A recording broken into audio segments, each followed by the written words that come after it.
जय हिंद। आज हम कक्षा 10 के गणित के 20 महत्वपूर्ण प्रश्नों को देखेंगे जो कि 2025 के परीक्षा में आने वाले महत्वपूर्ण प्रश्न हो सकते हैं।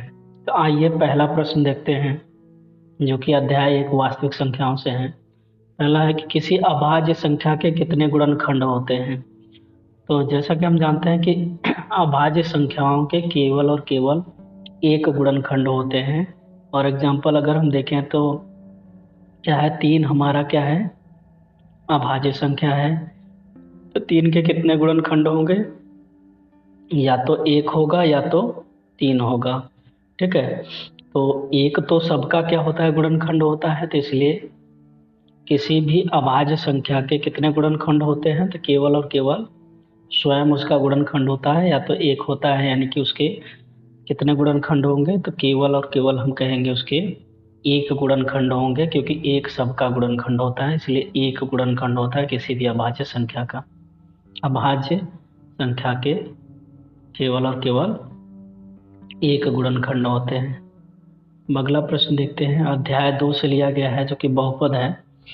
कह रहा है कि x square plus 5x plus 6 के शून्यकों का योग ज्ञात कीजिए, या योग क्या होगा हमें बताना है।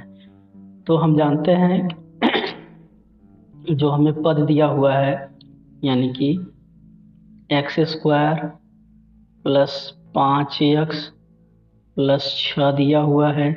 तो सबसे पहले हम क्या करते हैं,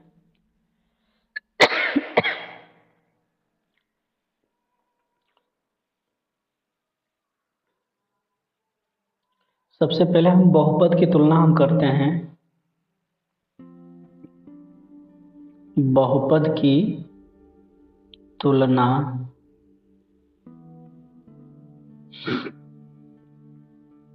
ए x square plus b x plus c से। इसे करेंगे तुलना तो क्या मिलेगा हमको, ए के प्लेस पे हमें मिलेगा ए, जो मिलेगा ए बराबर 1 मिलेगा, और बी बराबर क्या मिलेगा 5, और सी का मान मिलेगा हमें 6। अब हम जानते क्या हैं, कि हम जानते हैं कि शून्यकों का जो योग होता है वो हम जानते हैं, शून्यकों का शून्यकों का योग, शून्यकों का योग जो होता है उसके लिए जो सूत्र होता है -b/a होता है। यानी कि -b, b का मान कितना है 5 है, और a कितना है, तो -b यानी कि -b का मान 5 है तो -5, और a का मान कितना है 1 है। तब इसको जब हम भाग देंगे तो -5 में हम 1 का भाग देंगे तो रिजल्ट आएगा -5। तो हमारा रिजल्ट कितना हो जाएगा -5। अब ऑप्शन चेक कर लेते हैं, ऑप्शन कौन सा है। तो ये पहला ऑप्शन हमारा मैच कर रहा है, यानी कि शून्यकों का योग कितना होगा, -5 होगा। अब अगला प्रश्न देखते हैं। अगला प्रश्न कह रहा है कि यदि पी एक्स बराबर x square minus 3x plus 2 हो तो इसके शून्यकों का गुणनफल क्या होगा। अब शून्यकों का गुणनफल ज्ञात करना है, तो पुनः हम जानते हैं कि जो बहुपद दिया हुआ है वो बहुपद हमारा क्या है, तो बहुपद हमें दिया हुआ है कि एक्स स्क्वायर -3x और प्लस 2 है। अब इसकी तुलना अगर हम करेंगे, a x square plus b x plus c से तुलना करेंगे, से तुलना करने पर, इससे तुलना करेंगे, इससे तुलना करने पे क्या मिलेगा हमें, ए का मान मिलेगा पुनः, ए का मान 1, बी का मान इस बार कितना मिलने वाला है, बी का मान -3, और सी का मान, सी बराबर हमें मिलेगा 2। सी का मान कितना मिलेगा, हमें 2 मिलेगा। अब हम जानते क्या हैं कि शून्यकों का गुणनफल, यानी कि शून्यकों का गुणनफल, शून्यकों का गुणनफल बराबर सूत्र होता है C/A, यानी कि शून्यकों का गुणनफल का सूत्र कितना होता है, तो ये होता है C/A। अब C/A देखेंगे तो C का मान 2 है और A का मान कितना है, 1 है। तो यहाँ से अगर हम देखेंगे तो C का मान 2 है और A का मान 1 है, तो 2/1 भाग देंगे तो कितना आएगा, 2 आएगा। यानी कि शून्यकों का गुणनफल कितना आ गया, शून्यकों का गुणनफल 2, यानी कि पहला ऑप्शन सही हो जाएगा। अगला प्रश्न देखते हैं जो कि दो चर वाले रैखिक समीकरणों से हैं। कह रहा है कि x+y बराबर 7 और 2x+3y बराबर 18 समीकरणों का हल क्या होगा। तो इसका हमें क्या करना है, हल ज्ञात करना है।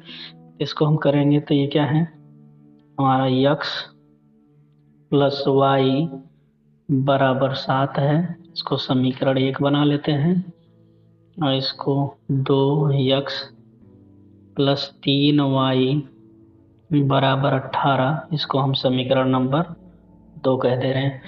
अब हम जानते हैं कि समीकरणों को हल करने के मुख्यतः 4 विधियां होती हैं। पहला ग्राफीय विधि होता है, दूसरा होता है हमारा प्रतिस्थापन विधि, तीसरा होता है विलोपन विधि और चौथा वज्र गुणनखंड विधि।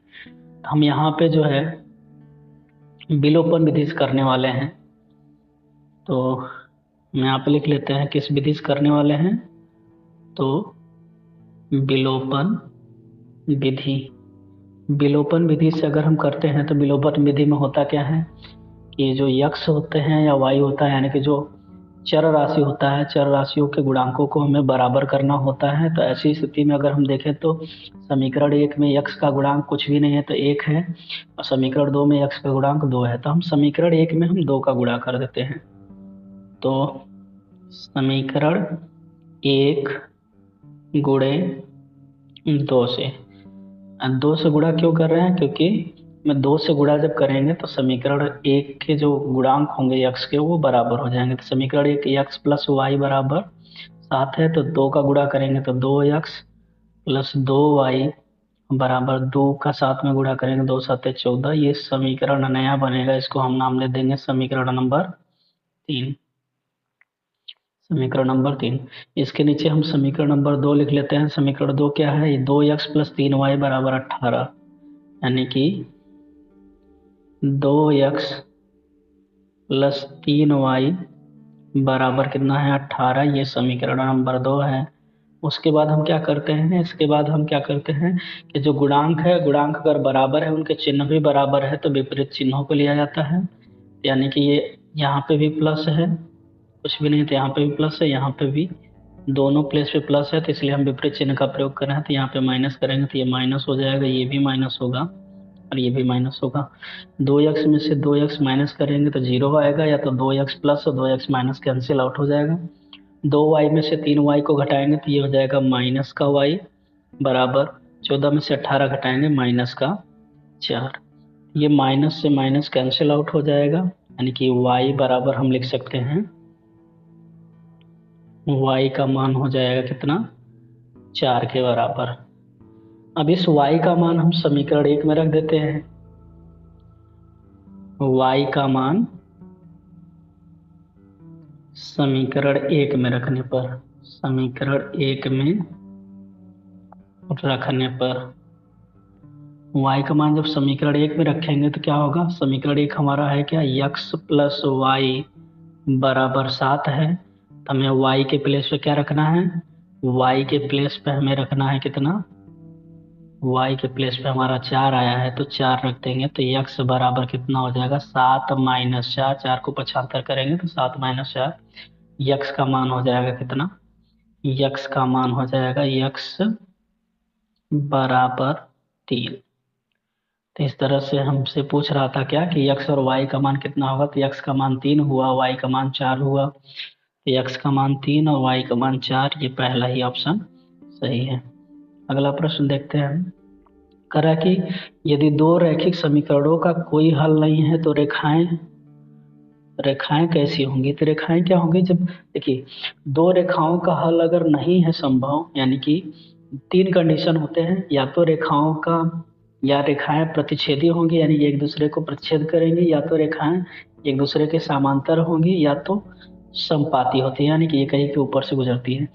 तो प्रतिच्छेदी होने के कंडीशन में इसका अद्वितीय हल होता है, समांतर होने के शर्त पर, यानी कि रेखाएं जब समांतर हैं तो उस कंडीशन में क्या होता है कि उनका कोई हल नहीं होता है, जबकि संग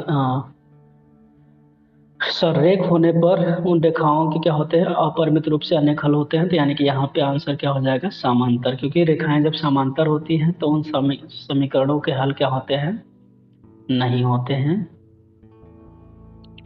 चौथा पार्ट जो है द्विघात समीकरण, उससे अगला प्रश्न है करा कि x square plus 7x plus 10 बराबर 0 का हल क्या होगा। इसको हमें हल करना है, तो यानी कि x square plus 7x plus 10 बराबर में 0 दिया हुआ है। हमें करना क्या है कि 10 के ऐसे गुणनखंड ज्ञात करने से गुणा करने पर तो 10 आया, लेकिन जोड़ने या घटाने पर 7 आ जाती है। ये हमारे पास ये गुणनखंड है 5 और 2 का, 5 का 2 में गुणा करेंगे कितना आएगा, 10 आएगा, और जोड़ने पर कितना आएगा, 7 आएगा। तो इसको हम लिख सकते हैं x स्क्वायर, और 7 के प्लेस पे हम लिख सकते हैं 5 प्लस 2 इंटू एक्स प्लस 10 बराबर 0। यहाँ से करेंगे, यह हो जाएगा x स्क्वायर प्लस 5 का गुणा x में 5x प्लस 2 का गुणा करेंगे 2x प्लस 10 बराबर 0। पहले दो पदों से देखते हैं, जो भी कॉमन बनेगा उभयनिष्ठ बनेगा उसको हम ले लेते हैं, दूसरे दो पदों से हम उभयनिष्ठ ले लेते हैं। तो पहले दो पदों से हमें उभयनिष्ठ क्या दिख रहा है, x उभयनिष्ठ दिख रहा है, तो x हम उभयनिष्ठ ले लेंगे तो x प्लस 5 बचेगा। और अगले दो पदों से अगर हम देखेंगे तो दो उभयनिष्ठ हो रहा है, तो इसमें भी हम दो कॉमन करेंगे तो x प्लस 5 बचेगा, बराबर इधर कितना होगा, 0। अब दोनों पदों में अगर हम पुनः देखें तो ये x प्लस 5 कॉमन है, तो x प्लस 5 को हम उभयनिष्ठ ले लेंगे तो बचेगा क्या, x प्लस 2, और ये बराबर में 0।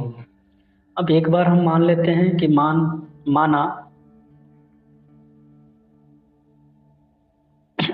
x प्लस 5 बराबर हमारा क्या है, 0 है, तो x बराबर कितना हो जाएगा, -5। एक बार मान लेते हैं कि x प्लस 2 बराबर 0 है, तो x बराबर कितना हो जाएगा, -2।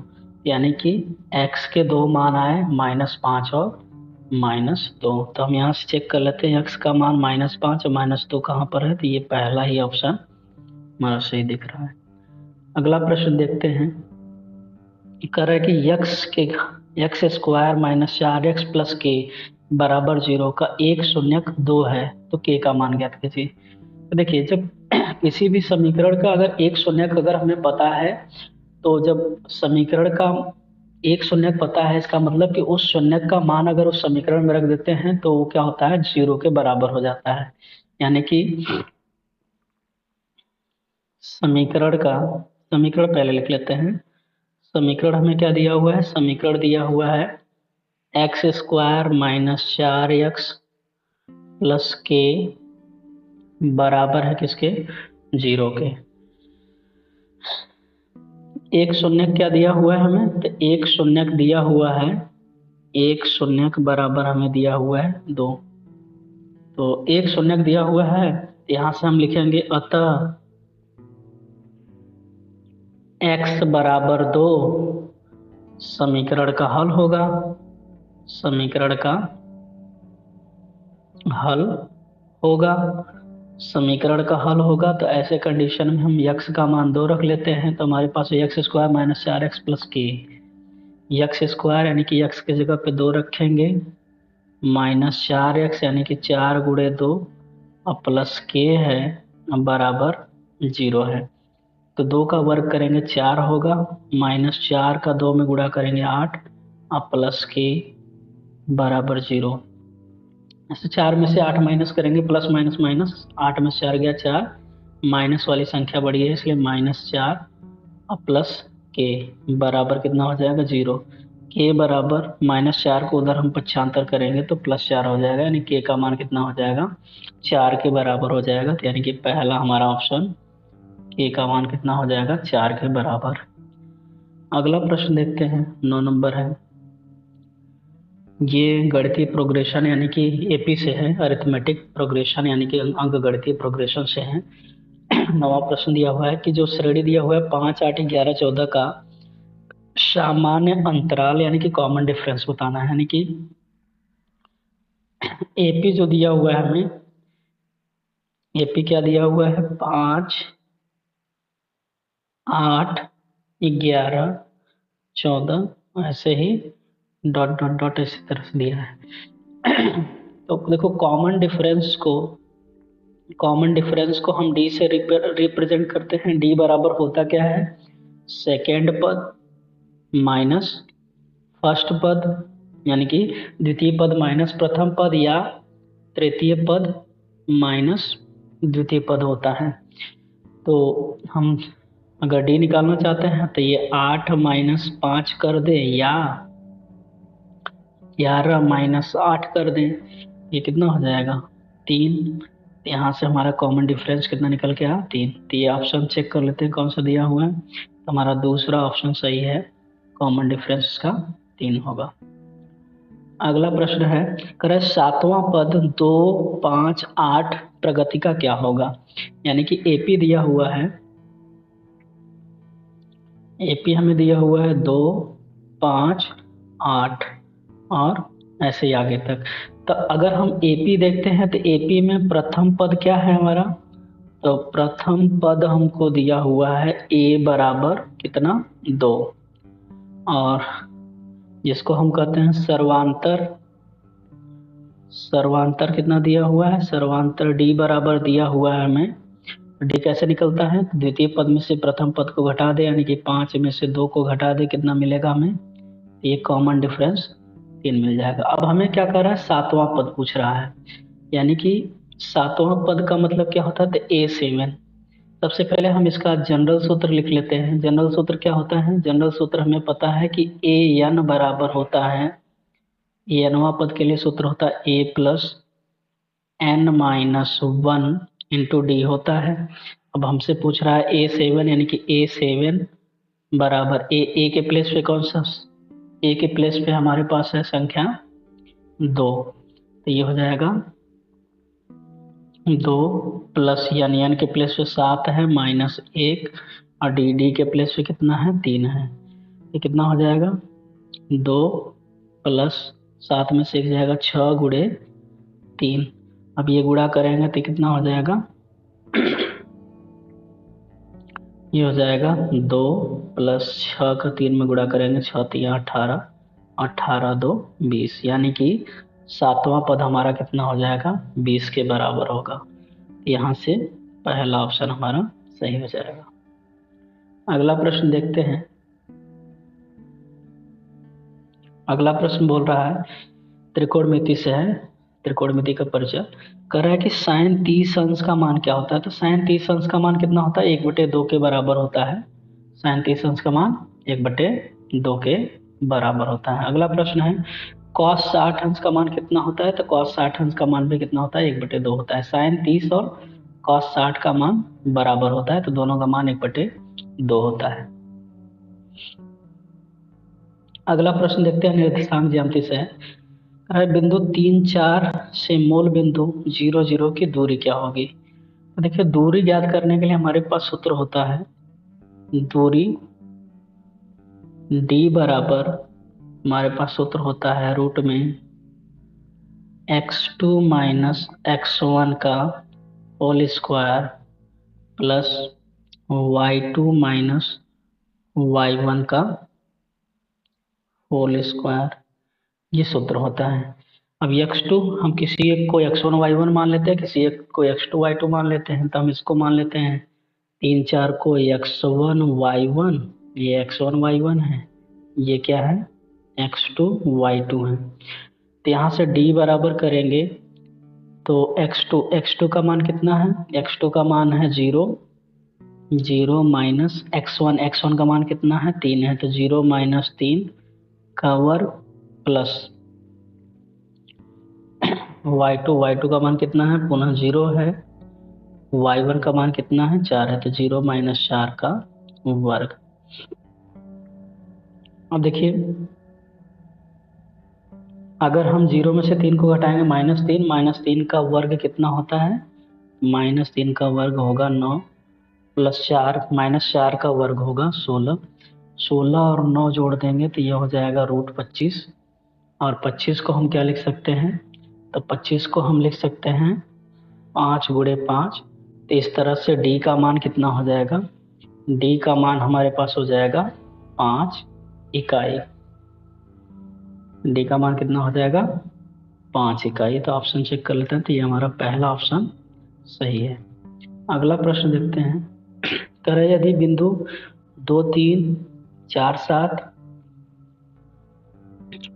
हो तो ए और बी के बीच की दूरी ज्ञात कीजिए। तो पुनः वही दूरी का ही सूत्र है। तो दूरी के लिए हम क्या जानते हैं, फिर से पुनः दूरी के लिए वही सूत्र का प्रयोग करेंगे कि x2 माइनस x1 का whole square plus y2 minus y1 का होल स्क्वायर।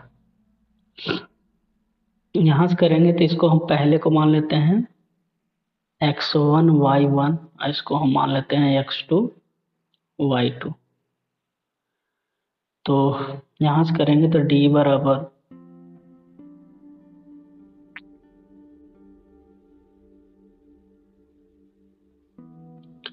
x1 y1 ना, तो x1 y1 x2 y2। x2 कितना है, 4 हमारे पास दिख रहा है x2, और x1 कितना है, 2 है, तो 4 माइनस 2 का वर्ग प्लस y2 कितना है, y2 7 है, माइनस y2 कितना है, 3 है, तो 7 माइनस 3 का वर्ग। अब यहाँ से करेंगे तो कितना हो जाएगा, 4 में से 2 घटाएंगे 2 का वर्ग होता है 4, और प्लस 7 में से 3 घटाएंगे 4 का वर्ग होता है 16, और 16 और 4 को जोड़ देंगे तो कितना आएगा, 20। तो इसको हम लिख सकते हैं करड़ी में 20। तो ठीक है, तो यहाँ से करेंगे कितना हो जाएगा, 20।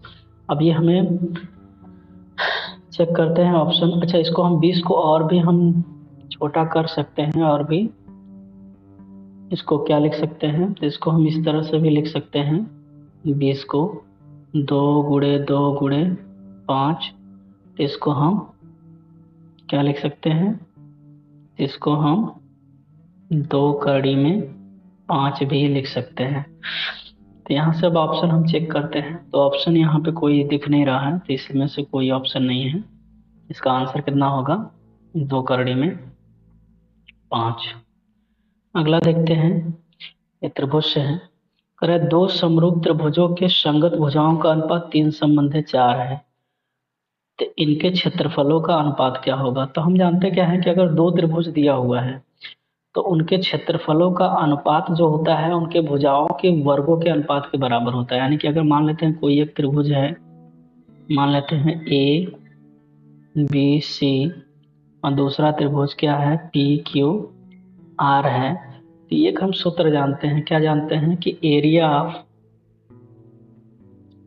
ऑफ त्रिभुज ए बी सी बटे एरिया ऑफ त्रिभुज पी क्यू आर जो बराबर होता है उनके संगत भुजाओं के वर्गों के बराबर होता है। यानी कि ए बी बटे पी क्यू कहें, चाहे बी सी बटे क्यू आर कहें, हाँ, ए बी बटे बराबर होगा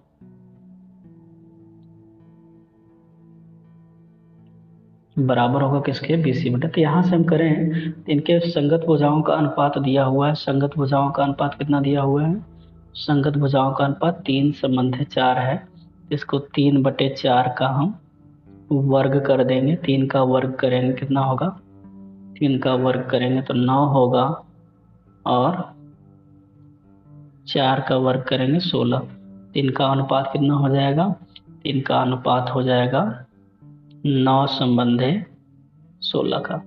अब आप ऑप्शन में चेक कर लेते हैं कौन सा दिया हुआ है। 9 संबंधे 16 हमारा पहला ही ऑप्शन है। अगला प्रश्न है, यदि त्रिभुज ए बी सी समरूप है त्रिभुज पी क्यू आर के, ए बी 5 है, बी सी 6 है ना, और क्यू आर 9 है, तो पी क्यू का मान क्या होगा? तो हमको दिया क्या है, ये एक त्रिभुज है ए बी सी और एक त्रिभुज है हमारा पी क्यू आर। हमको दिया हुआ है क्या कि ए बी जो है हमारा 5 दिया हुआ है, अब बी सी जो है 6 दिया हुआ है ना, और क्यू आर जो दिया हुआ है कितना है, 9 दिया हुआ है हमको। तो हमको कह रहा है कि पी क्यू कितना होगा, पी क्यू कितना होगा। तो देखिए, जब त्रिभुज दोनों समरूप होते हैं तो समरूप में क्या दिया हुआ है कि इनके संगत भुजाओं का अनुपात बराबर होता है। यानी कि जब त्रिभुज ए बी सी समरूप है त्रिभुज पी क्यू आर के, तो इसका मतलब क्या हुआ, इसका मतलब ये हुआ कि ए बी बटे पी क्यू बराबर होगा बी सी बटे क्यू आर के, बराबर होगा ए सी बटे पी आर के। तो यहाँ से हम इन दोनों का अनुपात केवल हम ले लेते हैं। इन दोनों का अनुपात लेंगे तो क्या होगा, ए बी बटे पी क्यू बराबर हो जाएगा बी सी बटे क्यू आर। अब हम देख लेते हैं, ए बी का मान दिया हुआ है हमें, ए बी का मान 5 दिया हुआ है, बी सी का मान 6 दिया हुआ है। तो ए बी का मान 5 दिया हुआ है, पी क्यू का हमें पूछ ही रहा है, बी सी का मान कितना दिया हुआ है, 6 दिया हुआ है, और क्यू आर का मान हमें 9 दिया हुआ है। तो इसको हम हल कर लेते हैं। तो इसको पहले काट लेते हैं, काटेंगे तो 3 से काटेंगे, 3 दूनी 6, 3 से काटेंगे 3 तरीके 9। यहाँ से करेंगे तो ये पी क्यू को हम इधर भेज देते हैं, यानी कि 3 का गुणा 5 में करेंगे, यानी कि 5 गुणे 3 बटे 2 हो जाएगा। ये पी क्यू का हम पक्षांतर यहाँ कर देते हैं, तो बराबर पी क्यू। तो यहाँ से करेंगे तो 5 से 15, यानी कि पी क्यू बराबर हो जाएगा 15 बटे 2। 15 को हम 2 से भाग दे देंगे तो ये कितना आ जाएगा, 7.5। तो कितना आ जाएगा हमारा, पी क्यू का जो मान होगा हमारा वो हो जाएगा 7.5। तो ऑप्शन चेक कर लेते हैं दिया है कि नहीं, 7.5 पहला ही ऑप्शन है। तो इस तरह से हमारा 7.5 हुआ। अगला प्रश्न देखते हैं, त्रिभुज के तीनों कोणों का योग कितना होता है? तो ये तो आसान सा गोलगप्पा टाइप का क्वेश्चन है कि त्रिभुज के तीनों कोणों का योगफल कितना होता है, 180 अंश होता है। 18 नंबर देखते हैं, किसी वृत्त का व्यास ना उसका कितना होता है? त्रिज्या का आधा, त्रिज्या का 2 गुना। तो किसी भी वृत्त का व्यास जो d होता है वो त्रिज्या का क्या होता है, 2 गुना होता है, यानी कि d बराबर 2r होता है। तो त्रिज्या कितना हो जाएगा, 2 गुना हो जाएगा। 19 नंबर देखते हैं, कर दो समांतर रेखाओं के बीच के कोण का मान कितना होता है? देखिए, जब दो रेखाएं हैं, दो रेखाएं एक दूसरे के समांतर होती हैं तो उनके बीच का कोण कितना होगा, के बीच का कोण 0 डिग्री होता है। समांतर रेखाओं के बीच का कोण कितना होता है, 0 डिग्री। अगला प्रश्न देखते हैं 20वां, करा कि किसी वर्ग का विकर्ण उसकी भुजा के गुणा के बराबर होता है। तो वर्ग का विकर्ण कितना होता है, तो वर्ग का विकर्ण, वर्ग का जो विकर्ण होता है वो होता है करड़ी में 2 गुणे भुजा। तो करा ये भुजा का कितना गुना होता है, तो भुजा कितना गुना होगा, कड़ी में 2 गुना होगा। तो आज का अंतिम प्रश्न देख लेते हैं, करा एक वृत्त की परिधि 44 सेंटीमीटर है तथा इसका त्रिज्या कितना होगा? तो वृत्त की परिधि दिया हुआ है, वृत्त की परिधि, वृत्त की परिधि कितना दिया हुआ है, ये दिया हुआ है 44। अब वृत्त की परिधि होता क्या है, तो ये होता है 2 पाई r, ये बराबर कितना दिया हुआ है, 44। अब यहाँ से हम मान रखते हैं तो 2 पाई का मान कितना होता है 22/7 और आर का मान हमें ज्ञात ही करना है बराबर 44। यहाँ से करेंगे तो ये आर बराबर हो जाएगा कितना, आर बराबर ये 44 है ही, 7 इधर 75 होगा तो 7 का गुणा और बटे में हो जाएगा 22 × 2। तो यहाँ से करेंगे तो 22×2 = 44 और ये 2 से ये 2 खत्म। यहाँ से करेंगे तो ये आर का मान कितना हो जाएगा, आर का मान हो जाएगा 7 सेंटीमीटर। अगर सेंटीमीटर में दिया है तो सेंटीमीटर, ये सेंटीमीटर में दिया है तो ये यहाँ से आर का मान कितना हो जाएगा 7 सेंटीमीटर। तो इस तरह से आज हमने पूरे 20 प्रश्नों को देखा। ऐसे ही वीडियोस को देखने के लिए चैनल को सब्सक्राइब करिए और अपने सहपाठियों को शेयर करिए। जय हिंद।